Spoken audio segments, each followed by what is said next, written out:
Estamos iniciando mais um Pode Florescer Podcast. Se você chegou até aqui, comente, curte, compartilha. Eu sou Bianca Benedetti, estou junto aqui com a minha parceira. Olha, Vanessa Almeida, sejam muito bem-vindos. E hoje, atendendo a pedidos da nossa comunidade, do nosso grupo do Florescer, a gente trouxe uma pessoa muito especial para poder tirar dúvidas que fazem parte do dia a dia do paciente oncológico, não é isso? É verdade. E é uma assistência que nem todas têm também, né? E que é de extrema importância. Com certeza. É uma coisa que eu preciso falar, né? Primeiro eu vou apresentar a nossa convidada e depois eu falo. Nós estamos aqui com a advogada, doutora Luciana. Ela é especializada no direito previdenciário, não é isso, doutora? Isso. Então, seja muito bem-vinda. Que você possa trazer as suas informações e ajudar outras mulheres a resolver, talvez sanar as dúvidas, e que a gente faça desse processo, né, que é o processo do câncer, um pouquinho menos injusto, eu diria, né? Ou talvez mais igualitário para todas. É isso. Primeiro eu quero dizer que eu sou advogada, né?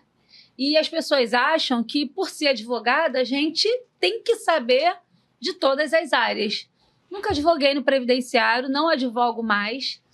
E esse era o grande impasse de trazer esse conteúdo aqui.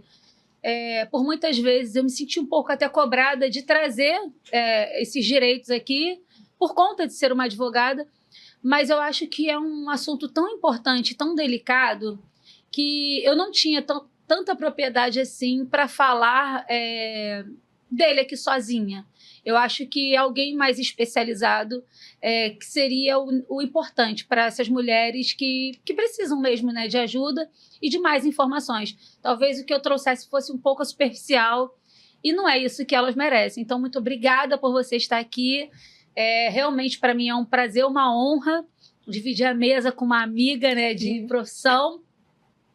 E temos muitas dúvidas, né? Temos muitas dúvidas. Dessa vez a gente fez de uma forma diferente, nós abrimos para que fossem feitas perguntas para a gente, né, no direct, enfim, pelo Instagram, e nós temos já algumas aí para a gente trabalhar, não é isso? Sim. Doutora Luciana, você quer se apresentar o porquê que você se enveredou nesse caminho, contar pra gente? Gente, primeiro eu gostaria de agradecer o convite. Eu estou muito feliz e lisonjeada por estar aqui com vocês. É um grande prazer. E o direito previdenciário, na verdade, eu digo que eu não escolhi. Ele que me escolheu. Porque o motivo que eu fui fazer direito, ele vem de família, né? A minha mãe teve câncer. E aí eu fiz direito por todas as coisas que a família passou e não sabia como resolver, e eu fui me especializando. Só que eu fugia de previdenciário porque me disseram que era uma área muito difícil, e ele me procurava. Meu primeiro estágio, eu queria de outra área, foi de previdenciário. Primeira parceria, e tudo sempre foi previdenciário. Foi me procurando, e eu tô aqui. Teve como fugir, né? Não tive. Veio como missão. Maravilhoso. Quando vem como vida, missão, né? Eu recebi. Não tem como. Uma missão e um propósito. Muito bom, muito bom.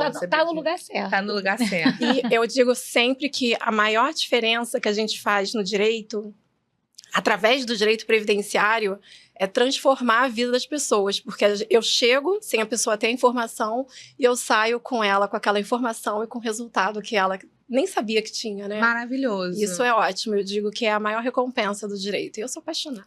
Maravilhoso. Eu acho que quando chega um diagnóstico, né, a gente vem com tantas informações e ao mesmo tempo tantas dúvidas do que eu tenho direito, do que eu posso fazer, o que eu posso cobrar do plano de saúde, o que eu posso cobrar do SUS, o que eu tenho direito enquanto paciente, que muitas vezes essas perguntas se perdem, porque a gente hoje não tem um lugar para procurar isso de fácil acesso, né?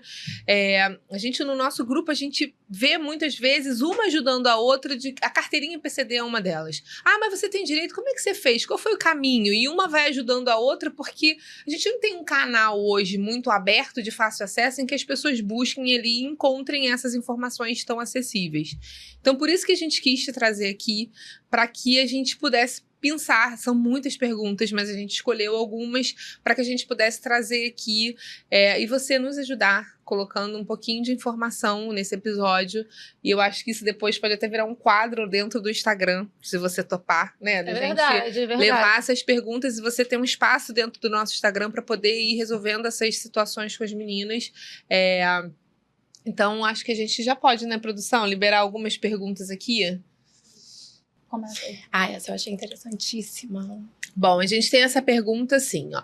Como podemos exigir que os prazos dos exames, resultados dos exames e cirurgia que nos são dados não demorem tanto? Então, a gente tem uma legislação de 2019 que diz que os exames e os procedimentos médicos, eles têm que ser feitos em até 30 dias. E aí, o que acontece? A pessoa não sabe. Ela tem que ter uma resposta, já tem que estar marcando ali com 30 dias a partir da solicitação médica. Então, quando eu recebo, né, quando o paciente ali, ele recebe aquela solicitação médica, já começa a contar esse prazo. Então, ele precisa checar se já foi feita a solicitação no sistema. A partir desse momento, ele vai ficar ali, né, controlando, vendo como é que tá, se já tem um retorno, se já tem uma resposta. E dentro desse prazo, ele tem que fazer o exame dele, ele não pode esperar mais do que isso. Caso isso não aconteça, aí ele tem que procurar o órgão gestor. E para que serve a ouvidoria? A ouvidoria é para reclamar. E ir lá fazer a solicitação. Se esse médico, ele solicitou um exame no hospital municipal, vai para a Secretaria Municipal de Saúde. O secretário municipal de saúde tem que receber isso. Estadual, secretário estadual de saúde. E se for um hospital federal, vai para o hospital federal, para o Ministério da Saúde. Então tem que fazer isso, porque isso já vai servir para o processo judicial. E vai agilizar também. E outra coisa, às vezes as pessoas reclamam na padaria, reclamam com o colega no banco, reclamam e não reclamam onde tem que reclamar para agilizar. E isso agiliza, gente. Isso agiliza. Então, ir na ouvidoria agiliza. Tem que reclamar. Sim, tem que reclamar. Coloca o número do pedido, faz o requerimento e agiliza isso. Caso não seja feito, se essa pessoa não tem condições de contratar um advogado especializado, se esse hospital ele for um hospital federal, aí essa pessoa tem que ir na DPU, que é a Defensoria Pública da União. Se o estado que essa pessoa mora tiver uma defensoria pública estadual e o hospital, essa solicitação desse exame, dessa cirurgia, for um hospital municipal ou estadual, aí ela pode fazer a solicitação na Defensoria Pública do Estado, daquele município. Isso funciona também no plano de saúde? Aí, com relação, sim, a legislação é para todo mundo. Tem que cumprir o prazo de 30 dias. Tem que cumprir. Porque o que acontece? Quanto mais rápido o diagnóstico, mais rápido você consegue tratar a doença e ela não complica o quadro tanto, né? Já começa ali logo ali o tratamento, logo no comecinho, entendeu? E também não posterga tanto essa pessoa que ela vai ficar afastada, aquela tensão toda, né? Então, você que passa por um processo, né, de ter esses exames negados, ou então nem é negado, né? Eles não foram nem analisados, né? No prazo de 30 dias, procura ouvidoria, Secretaria Municipal ou Secretaria do Estado. Geralmente, Secretaria Municipal do Estado já consegue dar um passo, pelo menos, para tentar resolver isso, não é isso? E essa é uma das provas para utilizar no processo, caso seja necessário. Perfeito, aí, ó. Vamos para a próxima. Próxima pergunta. Ao mudarmos de plano de saúde, o nosso histórico pode interferir de que forma nesta mudança? Essa questão da troca do plano de saúde, sempre vem essa questão da carência, né? Da pré-existência. Aí tem plano de saúde que ele não quer aceitar, mas você pode levar com você, depende muito do tempo que você tá. Agora, tem uma outra questão também que eu acho que vale a pena falar, é com relação ao plano de saúde empresarial. Porque uma mulher ou um homem, qualquer pessoa que esteja fazendo um tratamento oncológico ou um tratamento de saúde, o plano de saúde ele não pode ser cancelado, sequer ele pode ser trocado e essa pessoa ser impedida de dar continuidade a esse tratamento. Isso é importantíssimo. Mesmo que ela seja demitida. Mesmo que ela seja demitida, ela tem que ser reintegrada. Olha só. Porque um paciente oncológico, ele tem a estabilidade, porque ele está fazendo um tratamento. Ele não pode ser dispensado, jogado assim na sarjeta só porque está doente. Não, ele vai continuar ali, sim, ele tem direito de ser reintegrado e continuar o tratamento médico dele, sim. E plano de saúde mantido. Mantido. Aí, caso essa pessoa depois ela queira dar continuidade com o plano de saúde, vamos dizer, ela terminou, mas ela quer, porque tem a manutenção, tem tudo isso, ou caso ela não venha a ser, ou seja reintegrada, ou ela não venha a ser por algum motivo que possa acontecer, ela também pode manter esse plano de saúde de forma individual ou de forma familiar. Aí ela escolhe, mantida todas aquelas tratamentos, os exames, da forma como ele estava no empresarial, entendeu? Porque, às vezes, a pessoa, ela fala, olha, eu não quero mais voltar para lá, acho que o que fizeram comigo é injusto, prefere uma indenização substitutiva, porque tem que lidar com aquelas pessoas.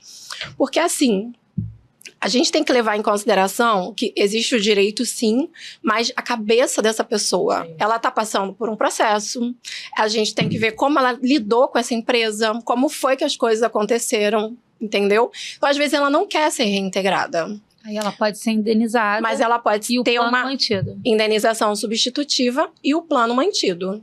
Mas aí ela que vai custear esse plano depois da indenização. Exatamente. Sim. Aí vai ser mantido nos mesmos termos que ela tinha lá no plano empresarial. Ela não pode ter o valor exorbitante, os exames que ela já fazia antes, eles têm que continuar. Então, entendeu? mas, por exemplo, eu tenho um plano de saúde e ele, a cada ano, vai aumentando. Estou falando do meu... e assim, num valor... E aí, quando a gente consegue fazer uma migração, né, a gente consegue, às vezes, abaixar esse valor.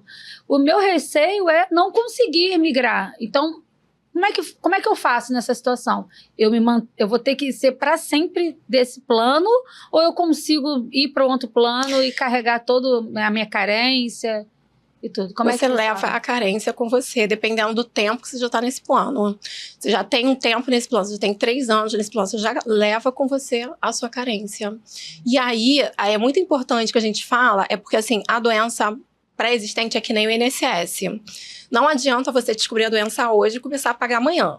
O INSS, você já tem que estar segurado, você já tem que estar inscrito no INSS antes e seguro, como seguro de casa, como tudo isso, você tem que estar segurado antes. Não adianta. Então, assim, agora, se você descobriu no curso, você tem seus direitos garantidos. Então, o plano de saúde não pode negar que eu queira dar entrada, se eu quiser acabar com o meu hoje e entrar num novo plano, ele não pode negar a minha entrada. Você não pode mentir, né? Porque é uma doença pré-existente. Você conta ali que tem a doença pré-existente. E aí você pode levar essa tua carência do plano anterior pro novo. Mas eles podem se negar a aceitar esse paciente? Para isso que existe o poder judiciário. Maravilhosa. Já estou aqui, ó. Gosta sim! Gosta sim! Cadê? Tem mais alguma? Próxima, tem mais? Descobri um câncer. Quais são os meus direitos sendo CLT? Então, nesse momento tem todo aquele Calma, impacto. rapidinho. Vamos explicar o que é CLT? Ah, sim, vai. CLT é quem trabalha, uma pessoa que trabalha de carteira assinada, com todos aqueles direitos empregatícios, né? Pelo amor de Deus. Vamos explicar, porque nem todo mundo tem informação do que é CLT. É aquela pessoa que está ali trabalhando de carteira assinada, né? Então, ela tem ali o empregador dela, trabalha na empresa. 13º, enfim. Isso tudo. Então, no primeiro momento, ela tem os 30 dias para poder fazer os exames, ela vai seguir com os exames dela, vai se afastar do trabalho, se for o caso, depende muito se for o caso. E aí, os primeiros 15 dias, ela fica pela empresa, normal, o médico vai dar um atestado para ela, vai ter o CIG ali afastando ela. E o restante do período, ela fica pelo INSS. Perfeito. Caso... dependendo do tratamento, tem alguma situação que essa pessoa, por exemplo, ela passa por uma cirurgia ou ela precisa fazer uma adaptação da casa ou qualquer coisa, né? Às vezes estava no andar superior, tem que ficar no andar inferior para ficar mais fácil o acesso. Tudo isso ela também tem direito a sacar o FGTS dela, o PIS dela, né? Ela tem direito a tudo isso para quê? Para auxiliar nesse momento que ela está precisando. Porque o FGTS ele tem diversas situações que você pode sacar, inclusive quando descobre uma doença. né? Isso é importante. Tem um rol de doenças que libera, que você pode sacar. Às vezes as pessoas têm que fazer adaptações na casa, né? Exatamente. E aí, por exemplo, ela tá pós-cirurgia. Ela não vai subir para o andar de cima. Às vezes o acesso é muito difícil, né? Ou precisa de uma cama especial, entendeu? Alguma coisa. Então, é um dinheirinho que você pode pensar, eu só vou poder sacar quando eu for mandada embora. Não. Nessas situações, pode também fazer o saque. E a pessoa não sendo CLT, trabalha por conta própria, é um empreendedor, tem um MEI, como é que funciona isso? O problema do empreendedor, sabe o que é? É que o empreendedor esquece do INSS. Aí ele esquece do INSS. E é muito importante que ele pague o INSS. Então, se você é empreendedor, se você contribui ali mensalmente, ok, um ponto para você. Agora, se você é empreendedor e não está contribuindo, por favor. Porque o que acontece? Doença, ela não avisa quando vai chegar. Gravidez, às vezes, também não, é pego de surpresa. E tudo isso são garantias que o empreendedor, ele também tem. Entendeu? E até a questão de falecimento, por exemplo. Não tem notícia pior do que dizer que o filho não vai receber pensão. E aí as pessoas estão ali, né, vivendo luto e resolvendo um monte de coisa. E também questão de doença, ter que lidar com aquele afastamento, pensar, meu Deus, como é que eu pago minhas contas? Tudo isso, gente, é importante contribuir para o INSS. Por quê? É uma garantia mensal, né? Ali, é pouquinho, é um salário mínimo, porque se for MEI, né, é um salário mínimo. Dependendo do empresário, ele pode contribuir 20% do rendimento dele. Vai ser um pouquinho maior, né? Não chega a ser muita coisa, porque eu sempre digo que a ativa, ela é sempre mais saborosa do que o período inativo, né? Sim. Então, é um planejamento para inatividade. Mas você vai ter direito, por exemplo, ao seu auxílio-doença, a salário maternidade, tem, se for o caso também, precisar de uma aposentadoria por invalidez, um afastamento mais longo, tudo isso também. Outra coisa que eu acho que é importante falar também é que quando a gente fala do auxílio-doença, que as pessoas não sabem, eu acredito, né? O auxílio-doença, ele é qualquer incapacidade laborativa. Qualquer incapacidade laborativa. Então, até mesmo se for colocar uma prótese de silicone, vai ficar 20 dias sem trabalhar, tem direito ao auxílio-doença. Olha, entendeu? sabia. Tem direito. Por quê? Porque você tá... o que a lei diz? Incapacidade laborativa. Ela não fala especificando que são doenças nesse aspecto. Então, qualquer incapacidade te afasta do trabalho, você tem direito. Você tem que receber. Perfeito. Da entrada. Tem mais alguma pergunta, produção? Minha pergunta? Acho que não. Acabou? Acho que essa aí é muito fácil. Né? A produção bota um papel pra gente ler, coitadinho. Bom, vamos ler lá. Quais os direitos importantes do paciente oncológico que todos deveriam saber? Essa é tem algumas. A gente viu um post seu no Instagram que você fez lá, acho que 9 ou 10 direitos que o paciente deveria muito saber. E a gente gostou muito de duas, né? Uma sobre o transporte, que a gente ficou até assim, caramba, como assim, né? O paciente tem direito ao transporte gratuito? Olha, essa eu sempre falo que a pessoa deveria sair do INCA tendo consciência desse direito. Porque ela tem direito ao transporte gratuito, ao vale social, para poder fazer o quê? O tratamento dela. Porque o tratamento dela é a coisa mais importante nesse momento e ela não pode faltar esse tratamento. E às vezes o que acontece? A pessoa se vê diante de uma situação que ela não tem nem o dia da passagem. Sim. Enquanto ela está resolvendo as outras coisas da vida dela, como é que ela vai fazer esse tratamento sem dinheiro?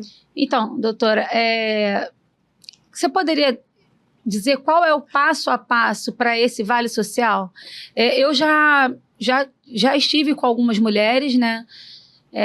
Na cidade que eu morava, em Nilópolis, e elas relataram a dificuldade de conseguir esse vale social. O Estado demora para deferir isso, e aí quando defere já está acabando o meu tratamento, porque às vezes o tratamento dura 6 meses de quimioterapia, por exemplo. E aí quando elas conseguem já acabou, e às vezes atrasa, elas precisam de carona. Então muitas acabam chegando até a gente pedindo carona para levar para fazer quimioterapia, ou um carro mesmo, enfim, para de alguma maneira elas chegarem até o lugar do tratamento. Como é que é esse passo a passo? E por que está demorando tanto? Por que demora tanto? Assim, qual é o critério para isso? Infelizmente demora por causa dos requisitos que eles colocam, né? Que é tanta coisa que pede, por exemplo, você tem que ter o cadastro, você tem que ter a solicitação médica. Você tem que 6 meses antes de saber que você vai ficar doente, né? Você tem que ser quase um médium, né? Você já tem que estar ali com o médico. Eu acho que você está doente, já vou começar aqui a te dar uns documentos aqui para você já ir dando entrada, né? Tem que ser assim, quase isso, né? Porque realmente demora, geralmente dizem 15 dias, mas pode ser que seja mais tempo, só que 15 dias já são muita coisa.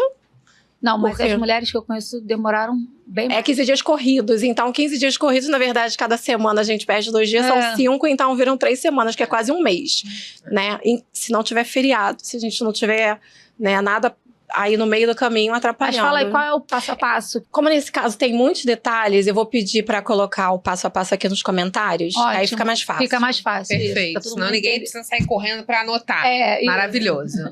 A gente viu também que tem um que é maravilhoso. Não, a Bianca já gostou. Consulta logo, né? Urgente, que existe a possibilidade de uma casa que está sendo financiada. A gente quitar essa casa. Sim. Por estar passando pelo câncer. Olha que coisa interessante, né? Na hora que você vai comprar o financiamento, eles te enfiam um monte de seguro, um monte de coisa, ninguém te fala pra que serve nada, né? Exato. Aí você assina aqui, assina ali. Aliás, é o dia que eu acho que as pessoas comuns mais dão autógrafos na vida pra comprar a casa. Só que tem um seguro ali, que ele tá ali pra proteger contra a morte e a invalidez. Então, quando você se aposenta por invalidez, ou no caso do óbito, dessa pessoa que está compondo a renda, essa é a parte importante. Quem está compondo a renda, está compondo sozinho? É 100%? Então, se acontecer alguma coisa com ele, a casa está quitada. Totalmente quitada. Os herdeiros não têm mais a preocupação. Por quê? Esse seguro vai quitar o imóvel. Então, acabou a preocupação com relação ao imóvel, pelo menos. Agora, se você está compondo a renda com o casal, né? Aí, nesse caso, 50%, né, a cota, a parte que lhe cabe, né, é quitada pelo seguro, e a outra cota, a parte continua. Então, no caso de pacientes oncológicos que têm diagnóstico por invalidez, né, aposentadoria por invalidez, eles têm direito à quitação da cota parte deles. Com certeza. E isso é uma coisa que na hora que você assina, ninguém fala assim, olha, esse aqui é o seu seguro para isso, para aquilo outro, esse é para caso de incêndio, esse aqui é para caso de invalidez, ninguém fala isso. E aí o que acontece? A pessoa continua pagando. E continua pagando. Ninguém vai lá avisar, né? Olha ninguém só, vai, agora deixa de pagar, que você vai rapidinho ter o imóvel leiloado, um avisozinho. É verdade.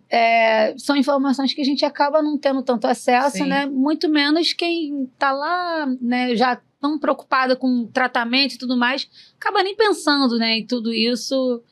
Enfim, acaba querendo enfrentar mesmo esse leão e... aos trancos e barrancos. Isso faz muita diferença, porque a parcela de um financiamento, ela não é barata, gente. Não é barata. Verdade. Então, isso faz muita diferença no orçamento. Com certeza.